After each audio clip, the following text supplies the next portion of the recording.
اللہ علیہ وسلم نے جب مشرکین مکہ کو یہ کہا کہ آپ صلی اللہ علیہ وسلم نے فرمایا کہ اگر میں یہ کہوں کہ دیکھو اب آپ اعلان کرنے والے ہیں کہ میں نبی ہوں، تو اپنے برحق ہونے کی دلیل پیش کریں گے نا. تو آپ نے یہ نہیں کہا کہ دیکھو میں دم کروں گا بیمار آدمی ٹھیک ہو جائے گا، میرے پاس ایسے تعویذ ہیں، میں یوں کروں گا میں مردوں کو زندہ کر دوں گا، میں چاند کے 2 ٹکڑے کر دوں گا. نہ، یہ تو بات کی چیزیں ہیں، ابھی معجزے بھی چلیں گے بعد میں، اصل یہ نہیں ہے. پھر یہ بھی نہیں کہا کہ میں غار حرا میں کتنی عبادت کرتا ہوں دنیا سے بے رغبتی، اور میں نے تو دیکھو 25 سال میں بیوہ عورت سے شادی کی ہے تو مجھے دنیا کی لالچ بھی نہیں. کوئی دلیل نہیں. دلیل یہ کہ میں جھوٹ نہیں بولتا، کردار پیش کیا جا رہا ہے. اور جھوٹ نہ بولنے کی دلیل پیش کی. میں اگر کہوں کہ پہاڑ کے پیچھے سے کوئی لشکر آ رہا ہے مان لو گے؟ انہوں نے کہا مان لیں گے. تو آپ نے فرمایا کہ اتنا میری بات پہ یقین کرتے ہو، اس کا مطلب تمہیں میرے کردار پہ شبہ، کیریکٹر کے لحاظ سے میں ٹھیک ہوں. کیوں یقین کر لو گے؟ لوگوں نے کہا آپ صادق اور امین. امین کا مطلب پیسوں میں خیانت. دیکھو بڑی خاندانی باتیں ہیں یار، اللہ کرے مسلمان کی کھوپڑی میں آ جائے. مسلمان میں یہ 2 چیزیں نہیں ہیں، باقی سب کچھ ہے. روزے بھی رکھے گا، داڑھی بھی رکھے گا، حج بھی کرے گا، زکوٰۃ بھی دے گا، 2 چیزوں میں 2 نمبر ہی ہے.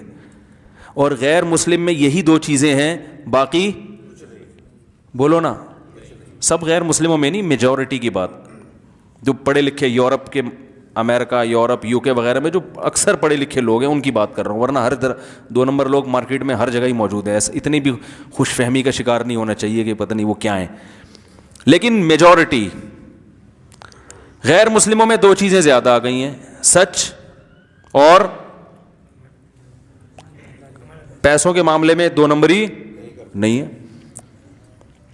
آپ کسی غیر مسلم ٹھیکیدار کو، یورپ کا رہنے والا، USA کا، UK کا رہنے والا ہو، آپ اس کو ٹھیکہ دیں، ایڈوانس پیسے دے دیں تو آپ کا کام پہلے کر کے دے گا. وہ کسی مسلمان تہجد گزار جس کی پیشانی پہ رو رو کے، آنکھوں پہ نالی، اللہ کے خوف سے رو رو کے یہاں نالیاں بن چکی ہوں، اور سردوں میں ٹکریں لگا لگا کے یہاں کالے نشان پڑ گئے ہوں، ایسے آدمی کو جو ٹھیکیدار ہو ایڈوانس پیسے دے دیں آپ بس. پھر جتنا وہ راتوں کو اٹھ کے روتا ہے نا، اس سے ڈبل پیسے نکلوانے میں آپ روگے اس کے سامنے. یار اللہ کا واسطہ کیا خیال ہے بھائی؟ میرے پیسے دے دے یار، کام کر دے یا میرے پیسے. آپ کا جرم یہ ہے کہ آپ نے اس کو پیسے ایڈوانس دے دیے تھے.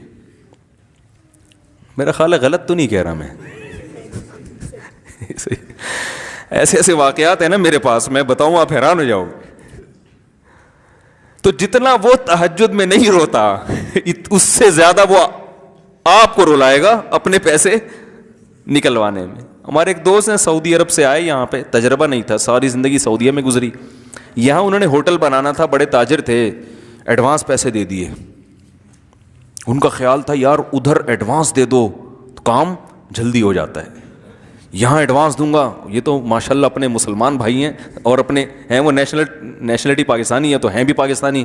یہ تو ایک دم دیا اور وہ بندہ ایسے غائب جیسے گدھے کے سر سے سینگ غائب. مجھے فون کر کے کہہ رہے ہیں یار میں نے ایڈوانس پیسے دیے تھے، وہ تو بندہ ہی پکڑائی میں نہیں آ رہا، کام ہی نہیں کر کے دے رہا. میں نے کہا اگر وہ پکڑائی میں آ گیا، اس سے بڑا دنیا کا بے وقوف کوئی بھی نہیں ہے، یہ بتا دوں میں. کیونکہ ہمارے ہاں بے وقوف کی ڈیفینیشن یہ ہے کہ پیسے دو اور وقفے وہ واپس کر دے. یہ یہاں کی ڈکشنری میں جو حکومت پاکستان کی طرف سے جو ڈکشنری شائع ہوئی ہے نا، اس میں بے وقوف کی ڈیفینیشن یہی لکھی ہوئی ہے کہ جو وقت پہ پیسے واپس کر دے.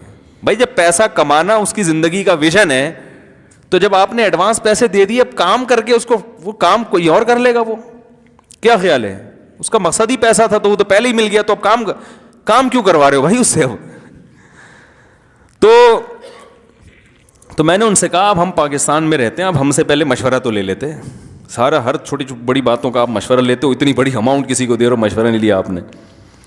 تو رسول اللہ صلی اللہ علیہ وسلم نے کیا فرمایا؟ لوگوں نے کیا کہا؟ آپ صادق ہیں اور امین. امانت کسے کہتے ہیں؟ لوگوں کے مال کا محافظ ہو.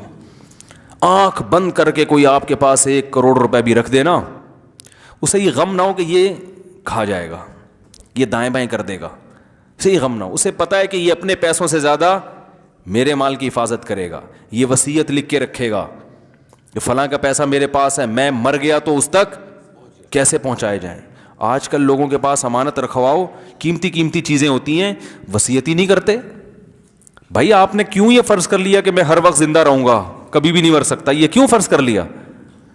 آپ اگر دیکھو نبی صلی اللہ علیہ وسلم کی صحیح حدیث ہے بخاری کی, کسی مسلمان کے لیے جائز نہیں ہے کہ اس کا کوئی لین دین ہو, کوئی چیز اس پر ہو اور وہ اسے لکھے بغیر مر جائے. 3 دن تک اسے نہ لکھے, 3 دن تک مہلت دی ہے, 3 دن سے زیادہ گزر گئے نا اور لکھا نہیں ہے آپ نے, گنہگار ہو گئے آپ. سمجھ میں آ رہی ہے بات کہ نہیں آ رہی؟ آپ دیکھو میں بہت نالائق انسان ہوں, لیکن میں ایک چیز کا اہتمام کرتا ہوں کہ ابھی میں مر گیا تو میرا جو مالی لین دین ہے وہ میرے وارثوں کو اس میں کنفیوژن تو نہیں ہوگی کہ کس کے پیسے کہاں پڑے ہوئے ہیں, کس کو کتنے پیسے دینے, یہ والی رقم کس کی ہے, اس تھیلے میں رقم کس کی ہے, بینک میں فلاں رقم کس کی ہے, کوئی کنفیوژن تو نہیں ہوگی. اس کی میں نے پہلے سے اتنی الحمدللہ تیاری کر کے رکھی, ہر وقت اپڈیٹ کرتا رہتا ہوں. رات کو سونے سے پہلے سارے لین دین نا سب لکھتا ہوں, اسے اپڈیٹ کرتا ہوں, اور بتایا ہوا ہے کہ میرے مرنے کے بعد فلاں آدمی کے پاس پاسورڈ ہے, ٹھیک ہے نا, وہ اس لیپ ٹاپ میں گھس کے یہ پاسورڈ کھولے گا اور یہ مالی لین دین نکالے گا, سب بتایا. کیونکہ میں مر گیا تو کیا ہو سکتا ہے بھائی, یہ ایک چیز کا الحمدللہ لکھا ہوا ہے کہ یہاں تک میں نے لکھا ہوا ہے کہ یہ گھر کی فلاں جو بھی قیمتی چیزیں یہ کس کی چیز ہے, ایسا نہ اس کے بارے میں جھگڑا کھڑا ہو جائے.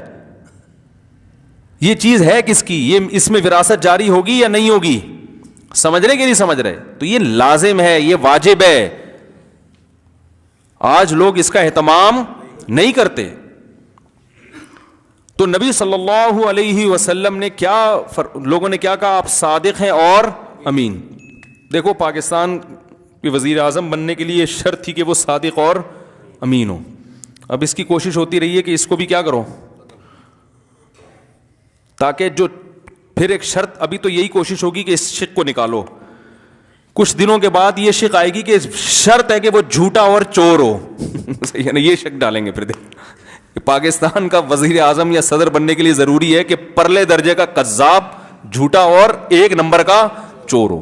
تو شکر کرو اگر یہ شرط نکل بھی گئی نا تو غنیمت ہے, یہ والی شرط نہ آ جائے کہیں, یہ ڈر لگ رہا ہے ہمیں. تو جس زمانے میں یہ کوشش کی جا رہی تھی نا, ابھی نکالا اس شرط کو, نہیں نکالا نا, شکر ہے, باقی ہے نام کی حد تک ہے, لیکن چلو ہے تو نا. کوئی کرپشن کا الزام لگا کے کسی کو ہمیشہ کے لیے برطرف تو کیا جا سکتا ہے نا, اتنا تو ہے نا کم از کم. تو نبی صلی اللہ علیہ وسلم نے اپنے برحق ہونے کے لیے غار حرا کی عبادت کو پیش نہیں کیا. آپ نے پیش کیا, میں سچ بولتا ہوں, میں جھوٹ نہیں بولتا. لوگ ہزاروں لاکھوں کی امانتیں آنکھ بند کر کے میرے پاس رکھواتے ہیں, اور یہ 2-4 دن کی بات نہیں ہے, 40 سال آج تک میرے اس کردار پر کسی نے انگلی نہیں اٹھائی, کسی نے انگلی نہیں اٹھائی. 40 سال گزر چکے ہیں, میرے کیریکٹر پہ کسی نے انگلی نہیں اٹھائی. تو کیریکٹر کی ڈیفینیشن سمجھ میں آ گئی, واٹ از کیریکٹر, سمجھ رہے ہو؟ کوئی غیر مسلم آپ کی نماز سے متاثر نہیں ہوگا, سمجھ رہے ہیں, آپ کے روزے سے متاثر نہیں, آپ کے حج سے متاثر نہیں ہوگا. حج کی ویڈیوز جاتی ہیں پوری دنیا میں, لوگ دیکھتے ہیں. اگر کوئی غیر مسلم اسلام میں آئے گا نا, آپ کا کیریکٹر دیکھ کے آئے گا. کوئی شخص آپ کی وجہ سے, کوئی گنہگار مسلمان توبہ کرے گا تو آپ کے کیریکٹر کی وجہ سے. کوئی لبرل مسلمان جو دین سے دور تھا, وہ اگر دین کی طرف آئے گا تو آپ کے کیریکٹر کی وجہ سے. وہ پیسے دے کے چیک کرے گا یہ وقت میں واپس کرتا ہے کہ نہیں کرتا.